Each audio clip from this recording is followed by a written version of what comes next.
ఏ ఊరు వెళ్ళారండి? ఇన్నాళ్ళు రొటేషన్ పనులేనా? రొటేషన్? లక్ష్మి, నేను గొప్ప సమర్థుని అనుకున్నాను ఇంతకాలం. అక్కడిదిక్కడ ఇక్కడిదక్కడ తిప్పడంలో నాకు తిరుగులేదనుకున్నాను. కానీ ఎక్కడిదెక్కడికో తిప్పేసే గొప్ప రొటేషన్ చక్రవర్తి ఆ పైన ఉన్నాడని ఇప్పుడే తెలుసుకున్నాను. తెలుసుకుంటారు. నేను ఎప్పుడనగా మీతో మొరబెట్టుకున్నానండి, అమ్మాయి పెళ్లి కాగానే శ్రీనివాసుడు కళ్యాణం జరిపించాలని. బాగుంది. ఒకరికి పెళ్లి జరిగితే దానికి వడ్డీగా మరో పెళ్లి జరిపిస్తానని మొక్కుకున్నాం, అంతే కదూ? నేను కూడా అదే ఏర్పాట్లో ఉన్నాను లక్ష్మి. స్నానం నీడిపెట్టు.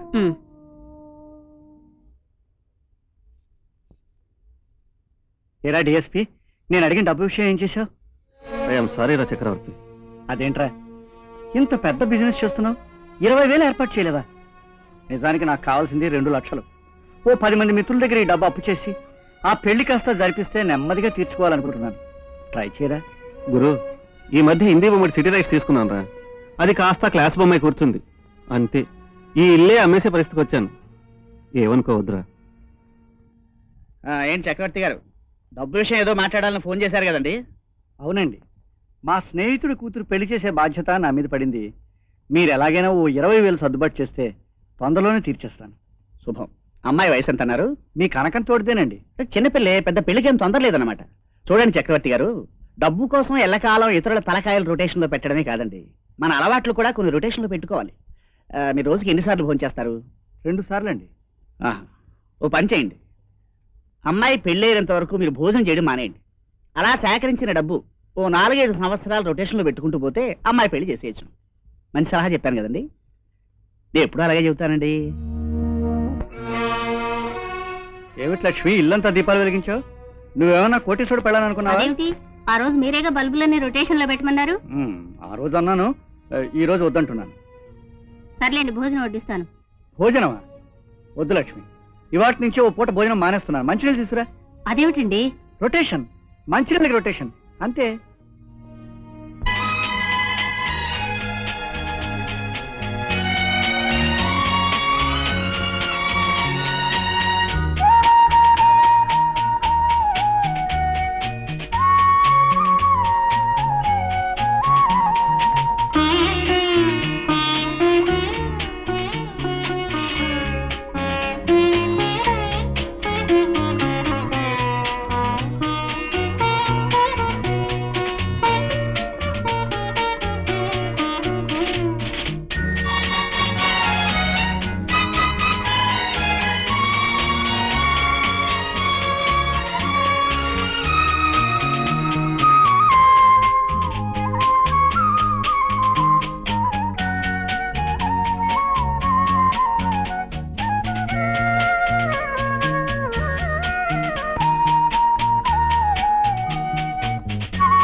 ఒరే చక్రవర్తి, నువ్వు నెత్తిన వేసుకున్న బాధ్యతల ఖరీదు, నువ్వు పడ్డ కష్టం ఖరీదు కన్నా చాలా ఎక్కువరా. ఎలా చేస్తావురా ఈ పెళ్లి? ఏమిటండి మీలో మీరేదో గుణుక్కుంటున్నారు? రాత్రి పగలు ఈ పనులేమిటండి? రూపాయల్ని చిల్లుగా వల్లాగా ఖర్చు చేసేవారు మణిమాణిక్యాల్లా దాచటం నేనెప్పుడూ చూడలేదు. లక్ష్మి, ఈ డబ్బుతో నేను చేసిన ఓ పెద్ద పాపాన్నే కడిగేసుకోవాలని తాపత్రయపడుతున్నాను లక్ష్మి. పాపమా? ఏమిటండి ఆ పాపం? నేను ఒకరిని హత్య చేశాను లక్ష్మి. ఏమిటి, మీరా? అవును, నేనే.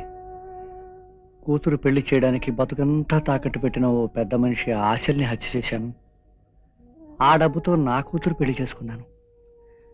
50,000 నా కూతురు పెళ్లికి అందించి తన కూతురు పెళ్లి చేసుకోవడానికి వేళ మించిపోయి సెలవు తీసుకున్నాడు ఆ వెంకట్రామయ్య. ఏమిటండి మీరనేది? ఇదంతా నాతో ఎందుకు చెప్పలేదు? భార్యతో బాధలు పంచుకోవడం అలవాటు లేనివాడిని కనుక. నాకు సహాయం చేస్తావా లక్ష్మి? నాకు నీ ఇంటిని అప్పిస్తావా? ఏమండి, నా కూతుర్ని ఓ ఇంటి దాన్ని చేసిన మనిషికి నువ్విచ్చిన ఈ డబ్బుతో రుణం తీర్చుకుంటాను. మళ్ళీ జన్మంటూ ఉంటే నీ సేవ చేసి నీ రుణం తీర్చుకుంటాను లక్ష్మి. ఏమిటండి ఆ మాటలు? నాదంటూ ఏదైనా ఉంటే అది ఎప్పుడూ మీదే.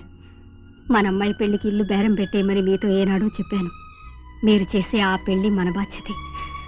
ఆనందంగా ఇంటిని బేరం పెట్టేయండి. సుభా, నాకేదో కంగారుగా ఉంది. మన పెళ్లికి ఇంకా వారం రోజులు గడువు కూడా లేదు. ఆయన ఇంతవరకు అజాపజా లేరు. ఈ పెళ్లి జరిగేటట్లేదని మా అన్నయ్య ఖచ్చితంగా తేల్చేశాడు. ఆయన రాకపోతే పెద్ద సమస్య అయ్యేటట్లుంది. అవును, సమస్య. నేనేను గుయ్యో చూసుకుంటాను. అక్కడికి తీరిపోతుంది సమస్య. చచ్చా, ఏమిటా మాటలు? అధైర్యపడకు. అన్నిటికీ ఆ దేవుడున్నాడు. కష్టపడి సంపాదించింది 8,000, ఇల్లమ్మింది 1,70,000, ఇంకా కనీసం 30,000 కావాలి. స్వామి, ఈ జన్మలో మళ్ళీ చేయకూడదనుకున్న తప్పే చేయాల్సి వస్తుంది. జీవితంలో తెలియకుండా చేసిన పెద్ద తప్పును దిద్దుకోవడానికి జీవితం అంతా చేసిన చిన్న తప్పును మళ్ళీ చేయబోతున్నాను. నన్ను క్షమిస్తావనే నమ్మకం నాకుంది, కానీ నా వల్ల ఎవరికి ఏ కష్టం రాకుండా మాత్రం కాపాడు. ఇన్నిస్పేట్లో గాడిద కొడుకు నా దగ్గర 50 రూపాయలు అప్పు తీసుకుని 4 ఏళ్లుగా తిప్పుతున్నాడు బావగారు. 50 రూపాయలకి 4 ఏళ్ళ? ఎవడండి వాడు? 50 రూపాయలంటే నా దృష్టిలో 50,000 బావగారు. డబ్బు ఎప్పుడు ఇస్తావయ్యా అని వెళ్ళి నిలదీశాను.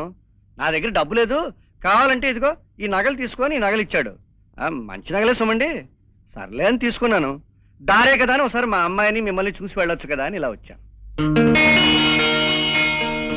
ఈ నగలని దుర్గకేనా? దుర్గా? ఇంకా ఏమీ ఆలోచించలేదమ్మా.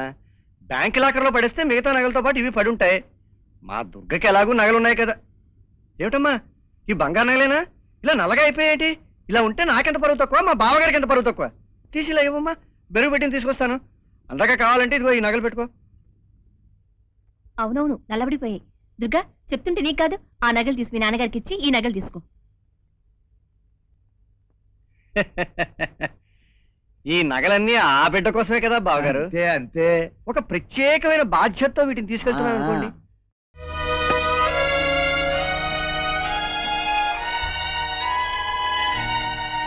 శోభనం, శోభనం.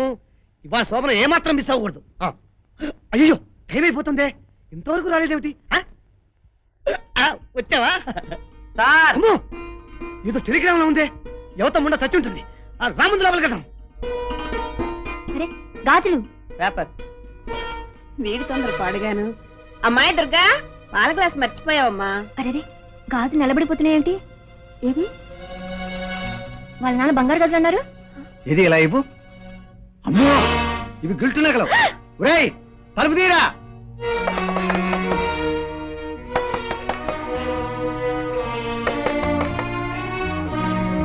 తలుపు తీరా. రేయ్, ఇంత నీచానికి పాల్పడి మీ నాన్న ఈ పెళ్లి చేసే కన్నా నిన్ను ఎనూతులను పడిస్తే సరిపోయేది. అక్క, నోరు జరకు. చూసావమ్మా ఎంత మాట అంటున్నాడు. దీన్ని చూడండి, ఇది నా సమస్య, నేను తెలుసుకుంటాను. ఇందులో మీరెవరూ జోక్యం చేసుకోవడానికి వీలేదు.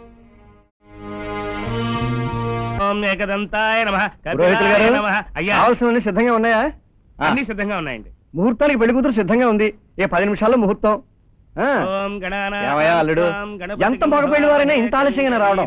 నాకు తెలుసు మావయ్య, నేను ఎప్పుడు రావాలో, వచ్చి ఏం చెయ్యాలో కూడా నాకు తెలుసు. అడుగుతావు, నాకు తెలుసు. నాకు తెలుసు. ఇదిగో 2 లక్షలు.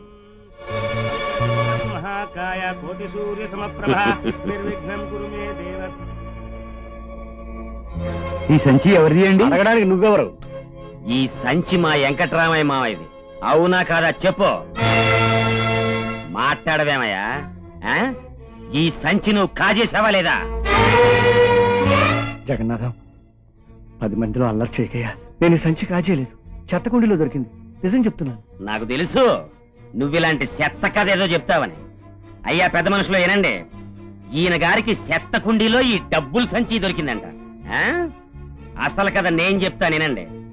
మా మావయ్యని పలకరించే నెపంతో పట్టపగలి ఈ సంచి పట్టుకు పారిపోవటం మా గూనాబాయి కళ్ళారా చూశాడు. అడ్రస్ పట్టుకునేలోగా ఈ చక్రవర్తి గారు బిచానా ఎత్తేసి మనూరు దయచేశాడు. మా మావయ్య సావు కారణమయ్యాడు. అవును, మా మావయ్య సావు కారణం నువ్వే. నాకు తెలుసు, మాట్లాడకింకా. ఆ డబ్బుతో నీ కూతురు పెళ్లి చేసుకున్నావు. ఇప్పుడు ఈ పెళ్లి జరిపించడానికి ఇంకెవరు గొంతుకొచ్చావు చెప్పు. నా గొంతుకండి. దుర్గా, ఏ నాన్న, బిడ్డ కోసం తండ్రి ప్రాణం పెట్టడం విన్నాను గాని ఇలా బిడ్డ బ్రతుకు బజారు పాలు చేయడం నేనెక్కడా వినలేదు నాన్న. నువ్వు మా నగలు దోచుకుపోయి గిల్టు నగలు పెట్టినందుకు నన్ను మా అత్తామామల ఇంట్లో నుంచి వెళ్ళగొట్టారు నాన్న. ఇది నీకు సంతోషమేనా? అమ్మా, మర్యాదస్తులా కనిపిస్తూ మీరు చేసిన ఈ దగాకోరు పనికి మిమ్మల్ని పోలీసులకు అప్పగిస్తే తప్ప? వింటున్నారా? అయ్యగారి బండారం ఒక్కోటి బయటపడుతుంది. కన్న కూతురు కాపురంలో నిప్పులు పోసి ఇంకో అబ్బ కూతురికి పెళ్లి చేయాలని వచ్చాడు ధర్మాత్ముడు.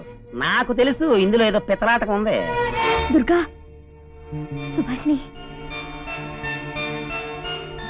నువ్వా పెళ్లి కూతురివి? అవును దుర్గా, ఒక తల్లి రక్తం పంచుకోలేదేని బాధపడేవాళ్ళం.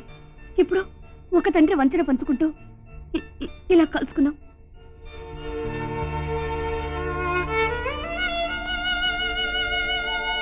నాన్న అని పిలిచాను, నా చేతులతో అన్నం పెట్టాను. ఇలా 10 మందిలో నన్ను చంపడానికా? మా నాన్న పరువుగా పెంచాడు నన్ను, నువ్వు నన్ను పరువు తీసి చంపుతున్నావు. ఎందుకు చేసావు ఈ పని? చెప్పు. ఆయన ఏం చెప్తారమ్మా పాపం, నన్ను అడుగు చెప్తాను. కూతుర్ని ఓ ఇంటిదాన్ని చేసి చేతులు దులిపేసుకోకుండా నీ ఒంటరి బ్రతుకు మార్గం చూపించడం కోసమే ఈ పని చేశారు. దాన్ని నగలపోతే మళ్ళీ నగలు పెట్టగలం, కానీ మీ నాన్నగారు పోయారే, ఆయన ఎక్కడి నుంచి తేగలం? ఆ నాన్న స్థానంలో నిలబడి నీకు పెళ్లి చేయాలనుకున్నది ఈయనేనమ్మా. ఏమ్మా, ఇంత పెద్ద ఊరుంది, నువ్వు చచ్చిపోతుంటే చెయ్యూతనిచ్చింది ఈ ఊరు కాదమ్మా, ఈయన. నువ్వు కోరుకున్న అబ్బాయి ఖరీదు 2 లక్షలకు పెరిగిపోతే రెక్కలు ముక్కలు చేసుకుని నోరు కడుపు కట్టుకుని పైసా పైసా కూడబెట్టి చాలకపోతే తలకు నీడిచ్చే ఇల్లు అమ్ముకుని కూతురు కాపరాన్ని కూడా పణంగా పెట్టి నీ పెళ్లి చేయాలనుకుంది ఈయనేనమ్మా, నీ ఊరు కాదు, నీ వాళ్ళు కాదు. చివరకు నువ్వు పరాయిదానివే ఆయన నిలదీస్తున్నావు. బాగుందమ్మా, చాలా బాగుంది. లక్ష్మి, శుభవాన్ని పెళ్లి చేసుకుంటున్న పిల్ల దగ్గర నా కష్టాలెందుకు ఏకరూ పెడతావు? నేనెంతటి ఉత్తమున్నో ఈ ఊరికి తెలియడం కాదు ఇప్పుడు కావాల్సింది. అమ్మా సుభాష్ని, నీ పెళ్లి కాగానే మీ నాన్నను చంపిన నేరస్తుణ్ణి నీ కళ్ళ ముందు నిలబెడతాను. ఇదిగోనమ్మా నిలబడ్డాను. గాలికి దొరికిన డబ్బుని అవసరానికి వాడుకున్నాను. ఆ నేరం వల్ల జరిగిన నష్టానికి పరిహారంగానే నీ పెళ్లి జరిపిస్తున్నాను. ఈ పెళ్లి కోసం జగన్నాథం గారు పెట్టిన షరతులన్నీ నెరవేరుస్తున్నాను. అది మాత్రం నేరం కాదని అనుకుంటున్నాను. బాధ్యతలకి శిక్షలే కానీ బహుమతులు ఉండవని నాకు ఇప్పుడు అర్థమైంది. నీ ఇష్టం వచ్చిన శిక్ష విధించమ్మా. నాకు తెలుసు నీకేం శిక్ష అయ్యాలో. నువ్వు తక్షణం ఈ ఊరోలు పెట్టి వెళ్ళిపో, అంతే. అవును, వెళ్ళిపోవాల్సిందే.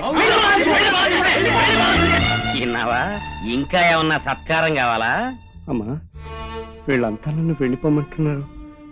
నువ్వైనా చెప్పమ్మా, నీ పెళ్లి చూసి వెళ్ళిపోతానమ్మా. అమ్మాయి పమ్మంటా నిలపట్లా? ఎలా?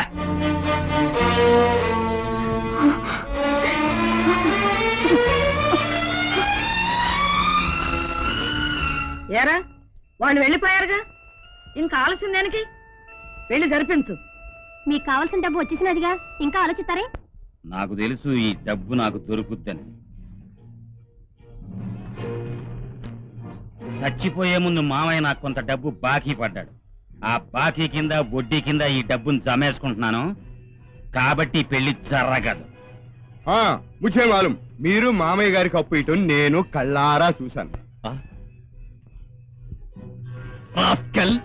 ఎవడరా నువ్వు? మా అన్నయ్యకి నీకు ఏమిటి సంబంధం? సరిగ్గా పెళ్లి సమయానికి ఎక్కడి నుంచి ఊడిపడ్డావు? నిజం చెప్పు. చక్రవర్తి గారి మీద నింద ఎందుకు వేశావు? చెప్పు. చెప్తావా? పోలీసులకు అప్పు చెప్పమంటావా? పోలీసులు పరి ఎత్తకండి సాబ్, ఇప్పటికీ ఒళ్ళంతా పులిసిపోయింది. నేను నిజం చెప్పేస్తాను, నన్ను క్షమించి వదిలేయండి. మీ మామయ్య గారు పట్నం వచ్చినప్పుడు సంచి కాజేమని మీ అన్నయ్య గారే నాకు కబురు చేశారు. నేను కాజేశాను. ఆ తర్వాత పోలీసులు పట్టుకెళ్లేటప్పుడు ఆ సంచి ఓ ఇంటి ముందు వదిలేశాను. ఆ ఇల్లు చక్రవర్తి గారిదని ఆ తర్వాత తెలిసింది. ముజే మాఫ్ కరో సాబ్. అబద్ధం. అసలు ఈ గూనాబాయ్ ఎవడో నాకు తెలియదు. నువ్వు ఇంత నీచుడు అని తెలియక దేవుళ్ళు లాంటి చక్రవర్తిని మేమంతా కలిపి చీకటి పంపించాం. అంత చేసి పైగా పెళ్లి జరపలేదా? నువ్వు జరిపించేదేట, మేము జరిపిస్తాం. ఆపండి. నేను ముందు నడిస్తే నాతో పాటు అడవిలోకైనా సరే నడిచొస్తాడు నా తమ్ముడు. మేమిద్దరం రామలక్ష్మణులం, అది తెలుసుకోండి. అన్నయ్య, ఏమండి, మీరు కంటతడి పెడుతున్నారా?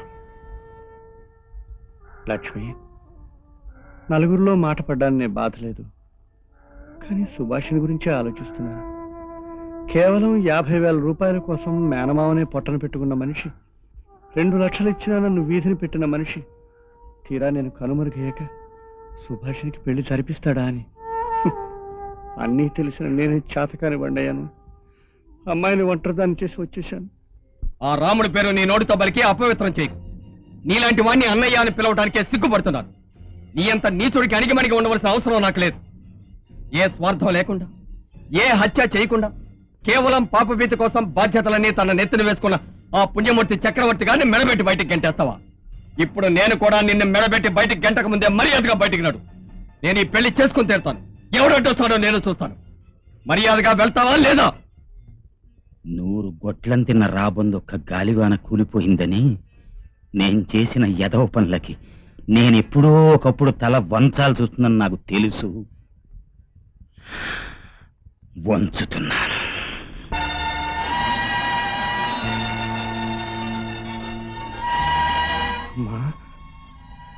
ఏనాన్నా మీ బిడ్డను ఆశీర్వదించకుండా ఎక్కడికి వెళ్దాం అనుకుంటున్నారు? నాకు మాట రాలేదని ఏనాడు బాధపడలేదు, కానీ మా నాన్న మీద ఉన్న మమకారాన్ని చెప్పుకోవడానికి నాకు మాట కలిసి రాలేదని ఇవాళ బాధపడ్డాను. నాన్న, నేను పొమ్మన్నాను అనుకున్నావా? పోవద్దని చెప్పబోతుంటే నోరు తిరగలేదు. అవునండి, మీకోసమని అందరినీ వదిలిపెట్టి నన్ను కొంగున ముడేసుకొచ్చింది. మావయ్య గారు, చేసిన తప్పుకు క్షమాపణ చెప్పుకోవడానికి నేను కూడా మావిని కొంగున ముడేసుకొచ్చాను. అదే షర్టును ముడేసుకొచ్చాను. అందులో తప్పే ఉంది బాబు, పడాల్సిన టైం వస్తే తప్పుతుందా? మావయ్య గారు, ఒక కండిషన్. నువ్వు కూడా మేనేలాగా కండిషన్ మొదలెట్టావా? మావయ్య గారు, మీకు మేము 2 అల్లుళ్ళు ఉన్నాం. మీ పాలసీ ప్రకారం మీ 2 అమ్మాయిలలోనూ మీరు రొటేషన్ లో ఉండాలి. మరో మంచి ఆలోచన అయ్యా. మేము మా ఇంట్లోనే ఉంటాం, అల్లుళ్ళు 2 రొటేషన్ లో ఉంటారు. ఎలా ఉంది? అలాగే చూసావమ్మా, అప్పుడే రొటేషన్స్ అలవాటు అల్లుళ్ళకి అంటించాడు నాన్న.